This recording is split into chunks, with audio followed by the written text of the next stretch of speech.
네, 우리 책으로는 64쪽 우리 2주 전에 이어서 계속 보도록 하겠습니다. 네, 64쪽 네, 위에서 하나 6번째부터 할까요? 그냥 네.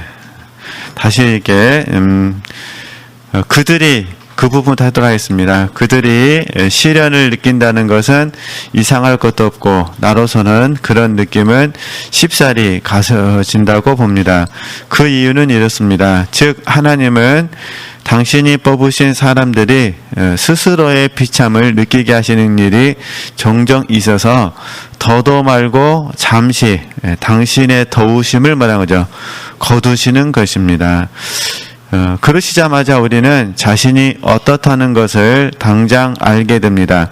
인간은 이러한 시험으로 자기의 결함을 똑똑히 볼 수 있기 때문에 그 즉시 스스로를 알게 됩니다. 뿐만 아니라 때로는 자기가 슬퍼하게 되는 그 원인보다도 예를 써야 별 수 없이 이 세상 것, 대단치도 않은 것에 마음이 슬퍼지는 자기를 보고 더욱 쓰다리게 생각되는 수가 있습니다. 나는 이것을 하나님의 크신 자비로 봅니다. 물론 결점이면은 틀림없지만 겸손을 위해서는 얻는 바가 큰 것입니다. 그래서 이 부분을 좀 잠깐 우리 쉽게 이해할 수 있는 내용이 이제 베드로입니다. 베드로. 그러니까 예수님께서 베드로 사도를 이렇게 실패하는 부분에 허용하시잖아요. 그래서 이 부분을 좀 저희들이 묵상해 보면은 금방 좀 이해할 수 있는 부분인데, 잘하신 것처럼 베드로가 예수님을 3번 부인하게 되잖아요. 근데 베드로가 예수님을 부인하기 전에 우리 예수님께서 하시는 말씀이 베드로를 위해서 기도하신다 이렇게 말씀하시거든요. 그리고 결과론적으로 돌이킨 후에, 그러니까 예수님을 3번 부인했지만 돌이키고 나서 형제들을 굳게 하는 이 부분을 쓰시려고 주님은 목적을 가지셨죠. 당신의 그 목적 안에서 베드로가 실패하는 이 부분을 허용하신 부분이거든요. 네. 물론 우리가 1차적으로는 다 동의되신 것처럼 베드로의 결점이죠. 좀 이 책에서도 그러잖아요. 저희도 읽었지만 물론 결점이면은 뭐라는 거죠. 틀림없지만. 그러니까 저도 결점이 있고 우리 지체들도 결점이 있는 거잖아요. 그러니까 이 결점이 있어서 실패하는 것은 당연한데 그럼에도 불구하고 주님께서 베드로를 세워주셨듯이 저와 여러분으로 하여금 성장과 변화의 자리로 이끌어 가신다. 근데 그 중에 하나가 뭐냐? 그 중에 하나가 겸손이다. 이 얘기를 하시는 거예요. 네. 지금 계속해서 지금 저희들이 1공방, 2공방, 3공방 이렇게 공부를 하고 있는데 보편적인 기본적인 테마가 뭐냐면 하나님의 은혜죠. 그리고 겸손이거든요. 지금 저희들은 계속해서 이 겸손을 배워야 되는데 우리가 아는 겸손의 개념으로 적용하면 하나님을 아는 지식 속에서 나를 바르게 아는 거잖아요. 이게 지금 겸손이잖아요. 네. 그러니까 하나님을 아는 지식이 점점 많아지면 많아질수록 그것에 비례해서 나 자신을 어떻게 나 자신을 바르게 아는 거잖아요. 이걸 저희들이 이제 인정한다, 뭐 같은 말로 인식한다 이렇게 표현을 하거든요. 네. 이거 우리는 겸손을 통해서 나 자신을 인정하게 되고 뭐 하는 거죠? 인식하게 되는 거예요. 그래서 이제 대표적인 걸로만 이제 설명을 해드리면 지금 저희들이 읽었던 이 내용을 좀 더 이미지를 그려서 이해하고 싶으시면은 우리 대부분이 다 어머님들이셨기 때문에 뭐 지금도 어머님이시지만 과거에 아주 오래전에 젖 먹이던 시절을 생각하시면 되셔요. 자녀들에게 젖을 먹였어요. 그 다음에 어떻게 하시는 거죠? 이제 이유식을 하시는 거잖아요. 그죠? 이유식. 그러니까 젖을 먹일 때의 자녀의 모습과 이유식 할 때 자녀의 모습을 비교해 보시면 되셔요. 그리고 지금 저희 책에서 말씀하는 거는 이 사이, 젖 먹는 이 자리에서 이유식의 이 자리로 가는 이 자리에서 이 자녀들의 고통을 이야기하는 거예요. 자녀들의 고통을. 지금 저희들이 여러 가지 이제 책을 계속 반복해서 읽고 있는데 지금 자녀들에게는 뭐가 있다는 거죠? 고통이 있다 그 말이에요. 우리 애들이 어렸을 때 젖을 먹다가 이유식을 바꿨을 때 얼마나 많은 고통이 있었겠습니까? 그래서 아까짓기를 바르신 분도 있고 고추장을 바르신 분도 있고 또 쓸개를 갖다 바르신 분도 있고 아니면 패신 분이 있으시고 그냥 속상하니까 영댕이를 패신 분이 있으시고 그냥 막아 시켰다 막아 이렇게 어떻게 하셨어요? 한번 생각해 보세요. 그냥 손 한번 들어볼까요? 심심하니까. 뭐가 많았는지 고추장인지 많았는지 간장이 많았는지 어쨌든 여러 가지 방법을 쓰셨잖아요. 그리고 사실 보편적인 애들은 몇 번 훈련하면 바뀌거든요. 근데 정말 안 바뀐 애들이 있어요. 그래가지고 막 3살 뭐 이런 애들 때도 막 젖을 먹인 애들도 있어요. 예, 지나고 보면 뭐 우스운 일이지만 이제 그러듯이 우리 하나님께서 젖을 먹는 우리를 이제 의들을 인도한다는 거죠. 이유식의 이 먹는 자리로 이끄는 과정인데 하나님께서는 정상적으로 역사하시는데 젖을 먹던 자녀들의 입장에서는 사실 뭐가 있다는 거죠? 고통이 있다는 거예요. 그래서 이것을 자 하나님의 은혜를 징계를 말씀하시는 게 아닙니다. 징계를 말씀하시는 것이 아니라 하나님의 은혜를 잠시 동안 뭐 하는 걸 하나님께서 멈추신다는 거예요. 이때 은혜는 뭐냐면 젖을 주시는 은혜를 잠깐하고 멈추시고 뭘 시키시나 그죠? 이유식으로 양육하신다. 지금 이 이야기를 하는 거예요 지금. 그 과정 속에서 부득불 우리가 어디죠? 결점이 있잖아요. 결점이 있어서 많이 고생하는 거는 사실인데 그럼에도 불구하고 하나님은 우리에게 겸손을 알려주기를 원하신다. 그렇게 이해하시고 그럼 보도록 하겠습니다. 네, 뭐 어떤 차원에서 하나님이 우리에게 겸손을 들려주기를 원하시느냐? 이제 베드로 이야기를 통해서 살펴보자 그런 의미예요. 이제 첫 번째는 자기의죠. 자기의. 그러니까 베드로 사도에게 있었던 자기의를 믿으죠. 실패라는 이 환경 속에서 완전히 뭐죠? 하나님이 빼내버리시는 거예요. 그래서 자기 의가 무너지고 뭐가 된 거죠? 겸손해지게 되는 거죠. 그러니까 쉽게 말해서 자기 의는 내가가 되는 거예요. 내가. 그러면 이게 겸손이 되면 어떻게 될까요? 이제 내가가 아니라 하나님께서 이렇게 되는 거죠. 근데 항상 기본적인 원리는 똑같아요. 사람을 통해 사람과 함께.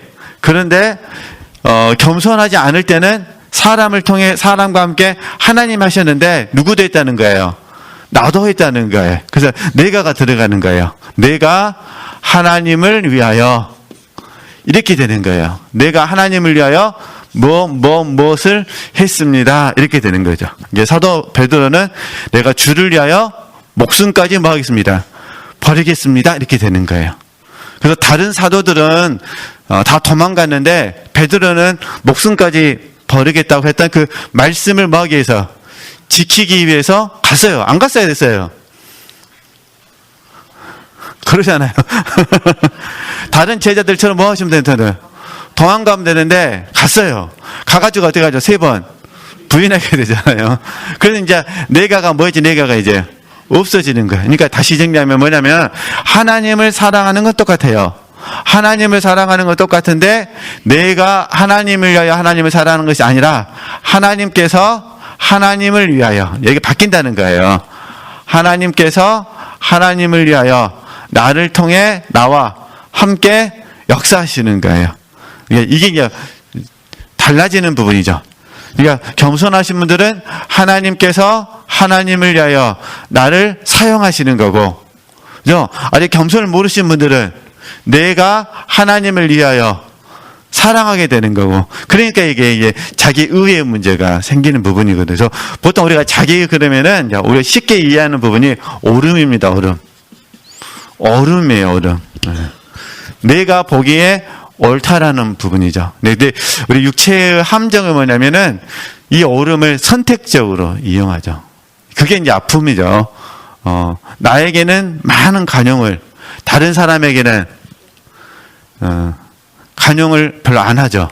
이게 이제 문제가 생기는 부분이거든요. 그러니까 교회 안에서도 우리가 또 가정 안에서도 작은 부분을 다툰 모습을 보면은 결국 이런 부분이거든요. 이 옳음을 버려야 되는데 버리지를 못하죠. 근데 얼마나 힘들겠어요. 그러니까 주님께서 어쩔 수 없이 베드로를 이렇게 확 이렇게 낮추시는 거잖아요. 예, 그렇게 이해하시면 됩니다. 그래서 이걸 이제 뭘로 부르냐면은 어두운 밤이라 불렀어요. 그 이야기를 하는 거예요. 하나님이 은혜를 뭐 하시다는 거예요? 멈추셨다는 거예요. 베드로 얘기 금방 이해되시죠? 주님께서 베드로를 위해서 기도해 주셨어요. 그리고 주님의 목적 안에서는 베드로는 다시 주님께 돌아오는 거예요. 그런데 베드로는 반드시 세 번을 실패를 해야 돼요. 네, 실패. 하여튼 이렇게 이해하시면 되시고요. 두 번째는 자연스럽게 이제 자기 의가 나왔으니까 자기 신뢰의 문제가 있죠. 자기 신뢰. 이게 자기 신뢰가 강해요. 겸손하지 않으면. 근데 이제 저희들의 입장에서는 이제 우리 믿는 사람들의 입장에서 봤을 때 자기 신뢰는 뭐냐면 하나님께서 주신 것들이에요. 하나님께서 주신 것들을 신뢰해요. 그게 사명이고, 그게 소명이고, 그게 뭐죠? 달란트가 되는 거예요. 뭐 꼭 그런 건 아닌데, 대체적으로 소명과 달란트에 따라서 하나님께서 주신 것들이 달라져요. 대체적으로. 그래서 하나님께서 그분에게 물건을 주셨다면, 그분에게는 물질이라는 축복이 주어지죠. 물건이 주어졌다면, 그러면 그 물건을 의지하게 되어지는 거죠. 어떤 분들에게는 하나님께서 섬김의 은혜를 주셨다면 섬길 수 있는 자원들도 많고 섬길 수 있는 능력도 많죠. 그게 뭐가 된다는 거예요? 그분에게는 자기 신뢰가 된다는 거예요. 그런 의미에서. 근데 우리 이제 주님께서는 베드로를 허무셔가지고 어떻게 하죠? 이제 자기 신뢰를 확 무너뜨리게 하시고 오직 누구만을? 하나님께 성령을 완전히 의뢰하게 만드시죠.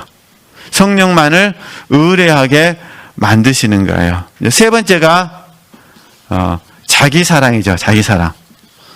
이게 정말 어려운 공과거든요.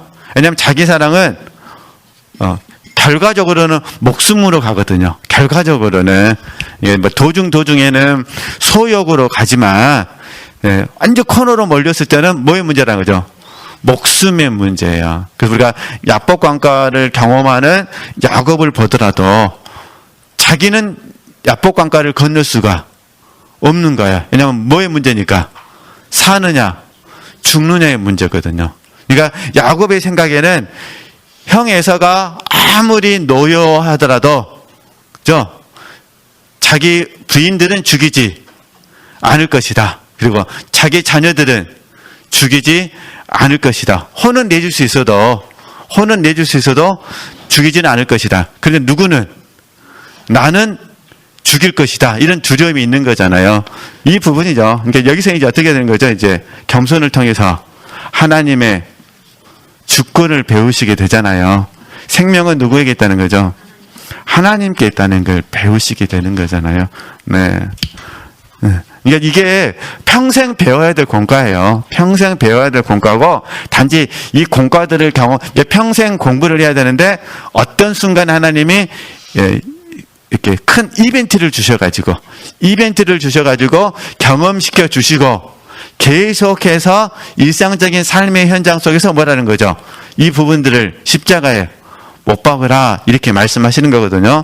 그 다음에 이제 또 하나를 적용하게 되면은, 네 번째가 뭐냐면은, 환경에 대해서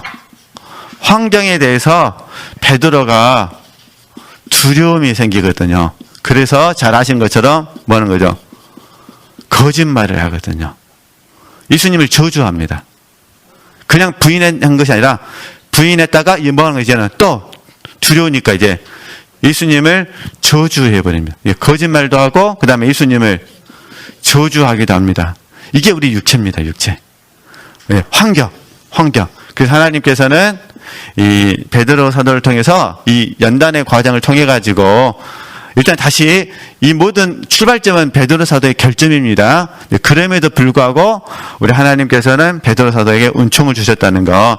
그래서 나중에 어떻게 된 거죠? 이게 연단을 받아서 이제 환경에 대해서도 두려워하는 마음이 없게 되죠. 그래서 저희들이 이거를 처연한다, 상간치 않기 이렇게 배우셨잖아요. 이 자리까지 들어가게 되는 거죠. 지금 저희들도 지금 이 자리까지 들어가게 되는 거거든요.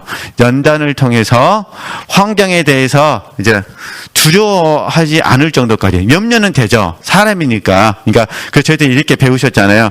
환경에 대해서 영향은 받지만, 그렇잖아요. 영향은 받지만, 그래 휘둘려서는 안 된다. 이거 배우셨잖아요. 그렇죠? 그러니까 환경에 대해서는 영향 안 받을 수가 없습니다. 우리가 몸이 있기 때문에 몸은 환경에 통해서 영향을 직접 받게 돼 있거든요. 직접 받아야 정상입니다. 때리면 아픈 거고, 그렇죠? 바늘로 찔리면 피나는 거고 그래야지. 그러니까 그래서 환경은 영향을 받지만 뭐해서는 안 된다. 휘둘려서는 안 된다. 그러니까 사도 바울도 또 베드로 사도도 환경에 영향은 받습니다. 아니면 감옥에 갇히기도 하고 신문을 당하기도 하고 주께서 다른 곳으로 피신하라니까 떠나기도 하고 그다음에 저희들이 이제 성경에는 없는 이야기지만 영화로 설명하면은 로마의 그 핍박을 피해서 다른 지역으로 떠나려고 했던 모습들 다 이런 부분들이잖아요. 그러니까 환경에 대해서는 뭘 받는데 영향을 받는데 뭐 하지는 않는 거죠. 휘둘리지는 않는. 우리도 이런 삶을 사는 거예요. 근데 이 삶을 사는 과정 속에서 다시 이제 겸손을 적용하는 겁니다. 겸손은 뭐냐? 자기 의를 발견하는 거예요. 내 안에 있는 자기의, 지금의 입장에서 지금 내 안에 있는 뭘 발견하는 거죠? 자기 신뢰를 발견하는 거예요. 지금 내 안에 있는 자기 사랑을 발견하는 거예요. 내 안에 있는 환경에 대한 두려움을 발견하는 거예요. 그 두려움 때문에 말은 하진 않지만 마음속에서 거짓말하거나 뭐하는 저주, 미워하는 거 있잖아요. 환경이 힘들면은 막 미운 사람들이 생기시잖아요. 이런 현상들이 있다는 거예요. 근데 이 마음을 하나님은 아시고 나는 알아요. 근데 다른 사람은 몰라요. 말하지 않는 이상. 이해되시겠죠? 이거 뭐 지체들이 굳이 말할 필요 없습니다. 너무 정직하셔가지고 내가 자기를 어제 그냥 1시간 동안 미워했네. 이렇게 말할 필요 없습니다. 서로 도움이 안 됩니다. 그러니까 그래서 저희들이 이걸 이제 다시 정리하게 되면은 이런 부분이에요. 이제 예수님 말씀 그대로 정리하게 되면은 이렇게 들보이 나를 보는 거예요. 성령의 빛비춤을 통해서. 성령의 빛비춤을 통해서 1번 성령의 빛비춤을 통해서 들보를 보시고, 두 번째 빛비춤이 없을 때 들보를 보는 거예요. 이렇게 되는 거예요. 잘 이해해 주셨으면 좋겠습니다. 그러니까 성령의 빛비춤을 통해서도 들보를 보시는 거예요. 빛비춤이 없을 때도 뭘 보는 거예요? 들보를 보는 거예요. 지금 저희들은 없을 때 들보를 보면 너무 힘들어요, 인생이. 그러잖아요. 은혜가 없는 상태에서 내 자신의 들보를 발견하면 얼마나 힘들겠어요. 그러니까 우리가 하나님께 은혜를 구하는 거예요. 하나님, 성령의 빛비침 안에서 뭐 하기를 원합니다. 들보를 보기를 원합니다. 이게 겸손의 자리거든요. 이렇게 아시고, 사실 이게 제가 몇 가지 단어를 썼지만, 이거는, 죽을 때까지 우리 안에서 안 없어지는 거예요. 단지 우리가 그것을 어떻게 하는 거죠? 주께서 보게 하시면, 회개하고, 보게 하시면, 회개하고, 보게 하시면, 회개하면서 사는 거예요. 그래서 이제 최종적으로 저희는 이제 고린도전서 15장 10절 말씀처럼 나된 것은 하나님의 은혜다 이렇게 표현하는 거예요. 다른 사도들보다 더 많이 수고했는데 이것도 하나님의 은혜다 이렇게 되는 거예요. 하나님의 은혜로 성장하고 하나님의 은혜로 뭐 하는 거죠? 참여하는 거예요. 이게 기본적인 뿌리가 겸손이라는 거. 그래서 하나님께서 우리를 안전하게 신앙생활 하시고 당신을 주시기 위해서는 우리를 어떻게 하실 수밖에 없어요? 겸손케 하실 수밖에 없다는 거. 그래서 하나님은 교만한 자를 물리치시고 겸손한 자에게 가까이 하신다는 말씀 너무 잘 하시잖아요. 이렇게 적용해 보시는 겁니다. 지금 그 말 하는 겁니다. 네. 그래서 이제 다시 읽어보겠습니다. 8번째 주부터 다시 한번 읽어볼게요. 이제 설명해 드렸으니까. 6번째 줄 끝으로부터 읽을게요. 6번째 줄 끝으로부터. 그들이 시련을 느낀다는 것은, 이제 상궁방에 있는 사람들이 시련을 느낀다는 것은 이상할 것도 없고, 당연하다 그 말이에요. 나로서는 그런 느낌은 쉽사리 가서워진다고 봅니다. 그 이유는 이렇습니다. 하나님은 당신이 뽑으신 사람들이 스스로의 비참을 느끼게 하시는 일이 종종 있어서 더도 말고 뭐라고 하죠? 잠시 당신의 도우심을 뭐한다는 거죠? 거두신다는 거예요. 그래서 우리 자신을 보게 한다는 거예요. 그러시자마자 우리는 우리 자신이 어떻다는 것을 당장 뭐라는 거죠? 알게 된다는 거예요. 그러니까 내 안에 들보를 금방 알게 된다는 거예요. 인간은 이러한 시험으로 자기의 결함을 똑똑히 볼 수 있다는 거죠. 아, 내 안에 들보가 많구나. 이렇게 그 즉시 스스로를 먼저 알게 됩니다. 뿐만 아니라 때로는 자기가 슬퍼하게 되는 그 원인보다도 일을 써야 별 수 없이 이 세상 것 대단치도 않은 것에 마음이 슬퍼지는 자기를 보고 더욱 뭐라는 거죠? 쓰다르게 생각되는 수가 있습니다. 이 말은 내 자신이 너무 한심하게 보인다는 거예요. 아무것도 아닌 것 가지고 막 집착하고 있는 나를 보니까 더 내가 제가 설명을 잘 해드려야 되는데 다 경험하셨을 줄 믿습니다. 네. 남들이 보기에는 아무것도 아니다 그러는데 나는 그것 때문에 너무 힘든 거예요. 그것 때문에 힘들어하고 있는 나를 보면서 더 속상한 거예요. 네, 그런 부분입니다. 나는 이것을 하나님의 크신 자비로 봅니다. 물론 별점이면은 틀림없지만 그죠? 겸손을 위해서는 얻는 바가 뭐라는 거죠? 큰 것입니다. 지금 하나님 우리 겸손을 통해서 은혜를 주시기 위해서 지금 이런 일을 하고 계시다는 거. 이제 3번 보겠습니다. 그러나 내가 위에서 말한 사람들은 그렇지가 않습니다. 그들은 자기네 마음속으로 그런 시련을 무슨 거룩한 것처럼 생각하고 남들까지 거룩하게 보아주기를 바라는 것입니다. 우리는 자신을 알고 그리고 주께서 우리를 시련시키시 전에 우리 자신이 우리를 시련하는데 도움이 되게 합시다. 미리 정신을 차리고 우리 자신을 아는 것이 무엇보다 많은 거죠. 중요한 일입니다. 그러니까 지금 쉽게 말해서 적용을 잘 해주셔야 돼요. 자, 이제 우리식으로 설명하면 권한은 우리가 간단하게 말씀드릴게요. 하여튼 이 번지수를 잘 찾아가셔야 돼요. 잘못 찾아가면은 착각이 돼버리거든요. 우리는 하나님은 권한을 통해서 자아 발견, 파쇄를 시키는 경우가 있으시고 권한을 통해서 주의 나라에 뭐라는 거죠? 참여케 하시는 경우가 있어요. 물론 이제 내가 잘못 심어서 고난을 당하는 경우도 있습니다. 그 경우는 제껴놓고, 근데 고난은 하나님은 고난을 통해서 우리를 자아를 발견하고 파쇄시키시는 경우가 있고 주의 날에 뭐라는 거죠? 참여하는 경우가 있어요. 근데 자아가 발견됐다는 것은 결점이 내게 있다는 거예요. 결점이 내게 있다는 거예요. 그러니까 사실은 자아 발견, 자아 파쇄할 때는 다른 사람을 원망하거나 시비할 필요가 없는 거예요. 출발점, 결점은 누구한테 있으니까? 나한테 있으니까. 그렇죠? 근데 주의 날에 참여했을 때 찾는 권한은 나에게는 문제가 없어요. 나에게는 문제가 없고 상대방에게 문제가 있는 거예요. 상대방이 시기했다든가 상대방이 나를 이렇게 핍박한다든가 등등등등. 이거는 마귀에게 속아서 했던 어찌됐든 사단의 해방이 있다든가 이런 경우가 되는 거죠. 근데 이걸 잘못 적용하면 하나님이 지금 나를 내 결점을 고치시기 위해서 자아 발견 파쇄를 시키시는데 내 스스로가 어떻게 생각하는 거죠? 내 스스로가 나는 이제 주의 나라에 참여하고 있다라고 생각한다는 거예요.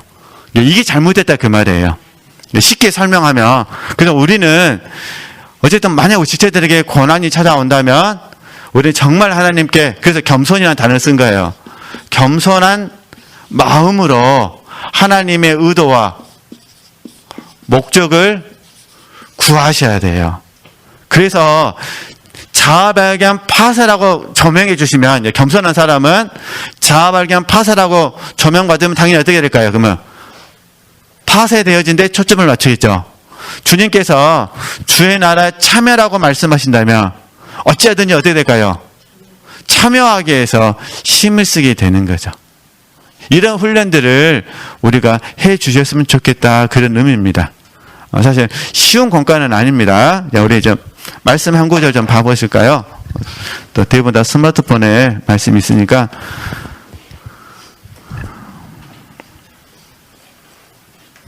좀 시간이 걸리더라도 좀 말씀을 좀 찾아서 보도록 하겠습니다. 누가복음 말씀인데, 잠깐만요. 제가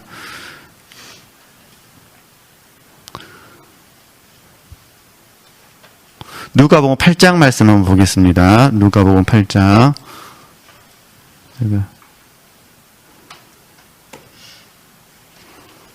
누가복음 8장. 씨 뿌리는 비유예요. 근데 이제 보통 제 교회에서 마가복음을 가지고 많이 공부를 하는데, 누가복음을 한번 보도록 하겠습니다. 누가복음 8장 15절 말씀.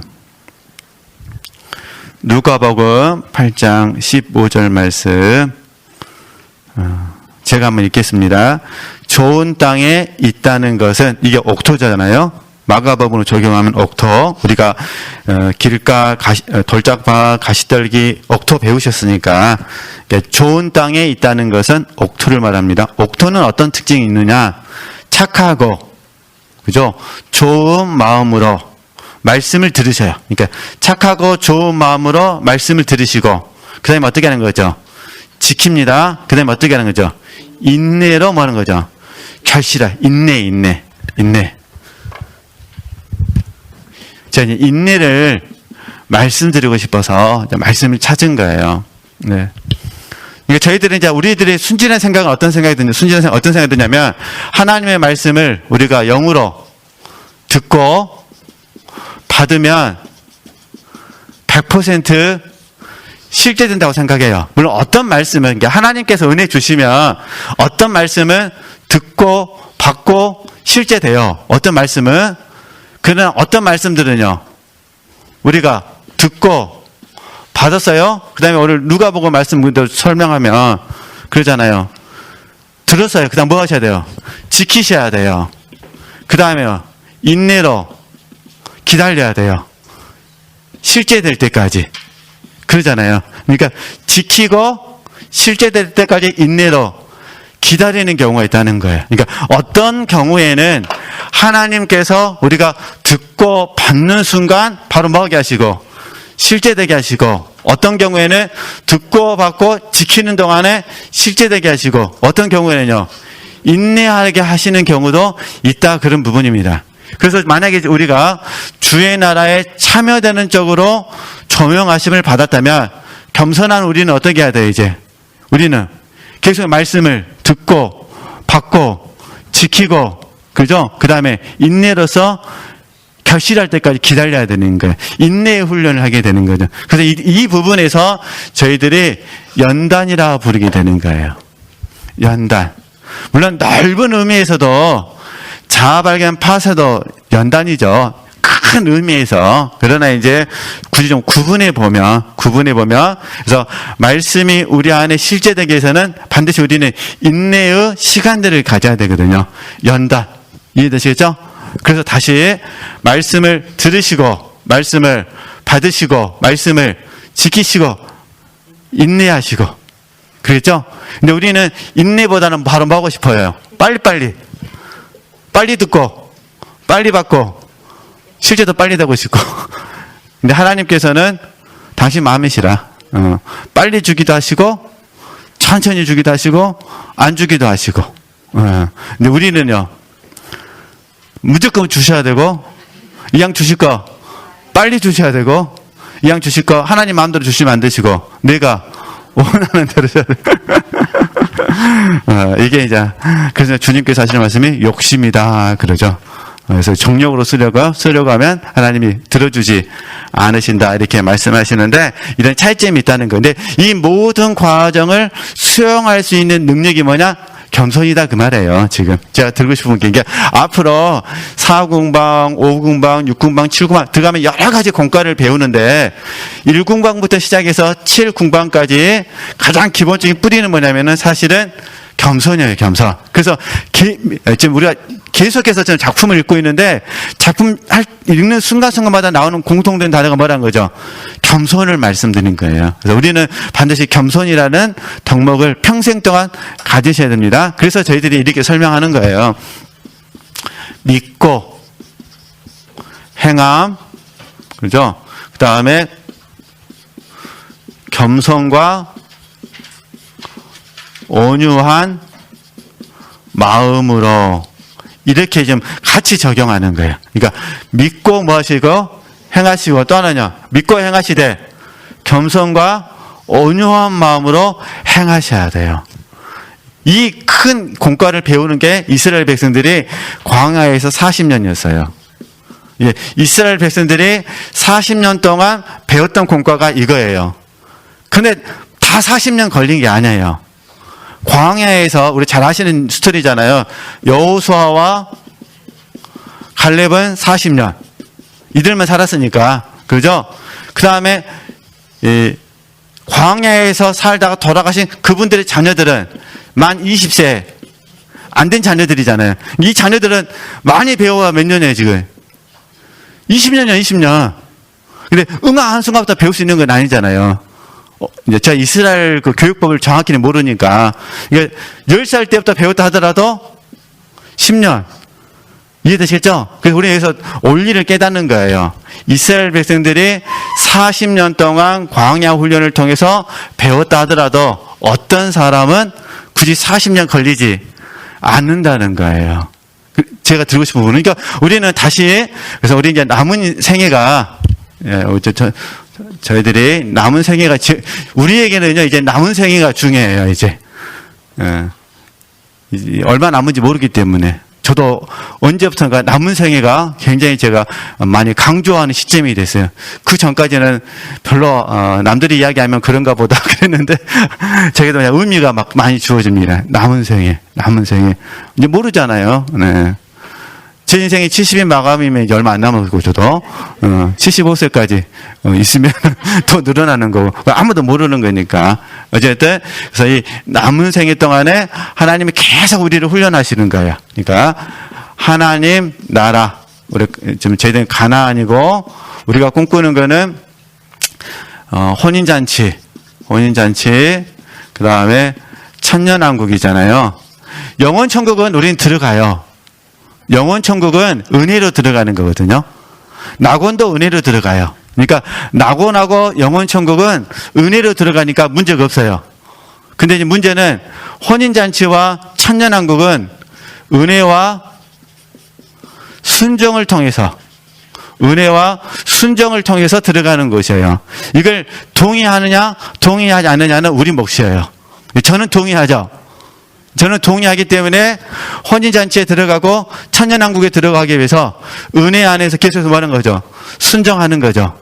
영원천국은 하나님의 은혜로 들어가는 거예요. 순종 안 해도 들어가요.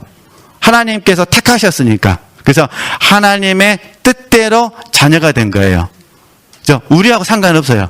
이해되시겠죠? 하나님의 뜻대로. 그리고 예수 그리스도의 은혜로. 이제 우리가 혼인잔치와 천년왕국에 들어가기를 저처럼 은혜와 순종 안에서 동의하신다면 이제 어떤 삶을 살아야 되느냐? 그래서 믿고 행하시고 겸손과 온유한 마음으로 행하셔야 돼요. 그래서 이걸 통틀어서 믿음, 소망, 그 다음에 사랑이라고 부르는 거예요. 최종적으로 딱 모아지게 되면은 믿음, 소망 뭐가 된 거죠? 사랑. 그리고 이 사랑은 성령의 열매를 모두 포함하는 거죠. 성령의 9가지 열매 있잖아요. 모두 포함하는 거예요. 그래서 믿음, 소망, 그 다음 사랑. 그래서 우리는 혼인잔치와 천년왕국도 믿고 소망하고 사랑하기 위해서 들어가는 거예요. 이해되시겠죠? 사랑하기 위해서. 누굴 사랑하기 위해서요? 하나님을 사랑하기 위해서. 천년왕국에서도 왕 노릇하잖아요. 근데 주님께서 왕이시고 우리는 왕 노릇하는데 주님의 종으로서 왕 노릇하는 거예요. 천년왕국에서도 주님의 종으로서 왕 노릇하는 거죠. 종. 이 말은 사랑하고 섬기기 위해서. 이게 혼인잔치는 뭐 하기 위해서? 사랑하기 위해서. 천년왕국은요, 사랑하니까 뭐 하기 위해서요? 섬기기 위해서. 이해되시죠?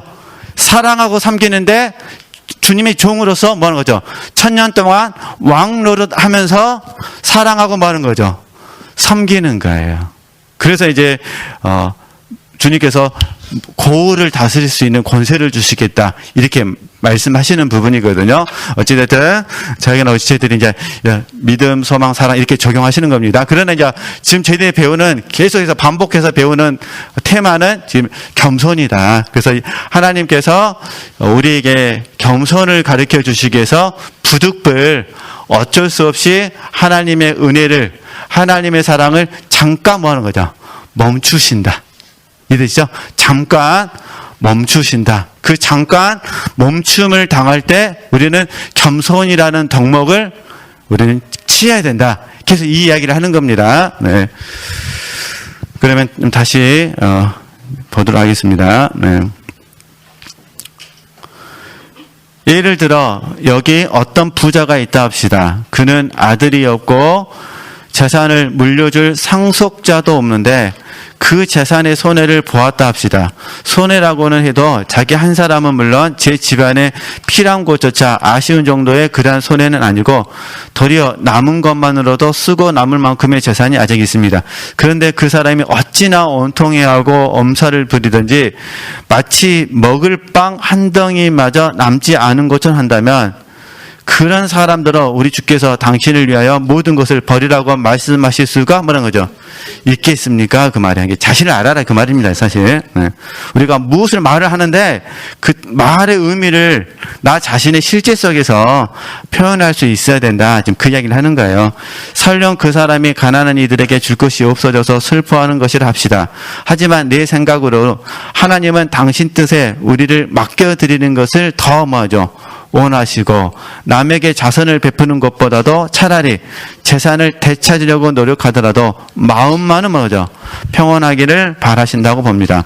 혹 주님께서 그 사람을 그만치 높은 데까지 끌어주시지 않았기에 거기까지 미치지 못하였다면 그런 대로 좋습니다. 그러나 그 사람은 정신의 자유가 자기에게 없다는 것을 깨달아야 하고 깨닫는다면 빌게 될 테니 주께로부터 마음의 자유를 얻을 수 있도록 준비를 하게 될 것입니다. 또 한 사람의 예를 들어봅시다. 그에게는 생활에 풍부한 재산이 있다고 합시다. 이런 예화들은 우리에게 와닿지가 않아요. 시대가 다르기 때문에 그래서 제가 빨리 읽어버리는 겁니다. 네, 네. 오늘 끝내야 되는데 읽었으니 여기서 또 끊어버리면 또 다음 주 수업이 좀 이상해지니까 그냥 또 한 사람의 예를 들어봅시다. 그에게는 생활에 풍부한 재산이 있다고 합시다. 그런데 그 재산을 더 늘릴 기회가 왔다고 합시다. 기회가 닿아서 들어오는 재산을 가지는 것은 좋은 일입니다. 그뿐입니다. 하지만 애를 쓴다는 거 가진 뒤에도 자꾸만 더 하면서 아득바득 뭐란 거죠. 애를 쓴다는 것은 그 뜻이 얼마나 좋든 간에 여기서 내가 말하는 그들은 기도하는 그리고 덕 있는 사람들이니 나쁜 뜻은 없을 것입니다. 임금님 가장 가까이 있는 궁방에까지 제 힘으로 못 올라가면 어쩌나 하고 걱정하는 것과 다를 바가 뭐란 거죠? 없는 것입니다. 이런 예를 들어서 말씀하고 있는 부분이니까요. 그 다음에 또 보겠습니다. 네. 이와 비슷한 경우가 또 있습니다. 남이 자기를 깔보거나 조금이라도 체면을 상하는 상하는 것 같을 때가 그러합니다. 하나님은 자주 그런 사람들에게 참는 은혜를 주시거나 이미 그들이 지니고 있는 덕이 손상됨이 없이 사람들의 본보기로 내세워지기를 원하셔서 그러거니와 당신을 잘 섬겼다는 보람으로 그러하시니 우리 행복이신 주님은 얼마나 고마우십니까? 그 사람들 마음속에는 자기네 힘으로 어쩔 수 없는 번민이 도사리고 있어서 쉽사리 가시려야 가셔지지 않는 것입니다. 참 기가 막힐 노릇입니다. 이 사람들이란 주님의 고난을 그토록 오래 묵상해 왔고 참는 것이 얼마나 좋은 일인지 알고 있으며 또 참기로 마음을 먹은 그 사람들이 아닙니까? 정녕 그들은 모든 사람이 자기네와 같은 생활을 해야만 된다고도 생각할 것입니다. 하지만 결론입니다. 제발 남의 잘못으로 자기네가 괴롭다거나 생각하지 않았으면 뭐죠? 좋겠습니다. 이렇게 이제 쉽게 말해서 자기 자신을 뭐라는 거죠? 돌아볼 수 있었으면 좋겠다. 겸손의 덕목을 가질 수 있었으면 좋겠다. 그런 부분입니다. 그리고 다음 주에 이제 6번부터 또 공부를 하도록 하겠습니다. 제가 이제 의도한 건 아닌데 어떻게 하다 보니까 겸손에 대해서 좀 더 많이 설명을 하게 되어졌고요. 그러니까 우리는 남은 생에 계속해서 뭘 배우신다고요? 겸손을 배우시는 겁니다. 그러니까 하나님을 아는 지식에 비례해서 나 자신을 보는 부분이고, 그리고 우리가 그래야만 겸손을 유지할 수가 있기 때문에 이렇게 알고 적용해 주시면 감사하겠습니다. 하나님께 영광 돌리겠습니다.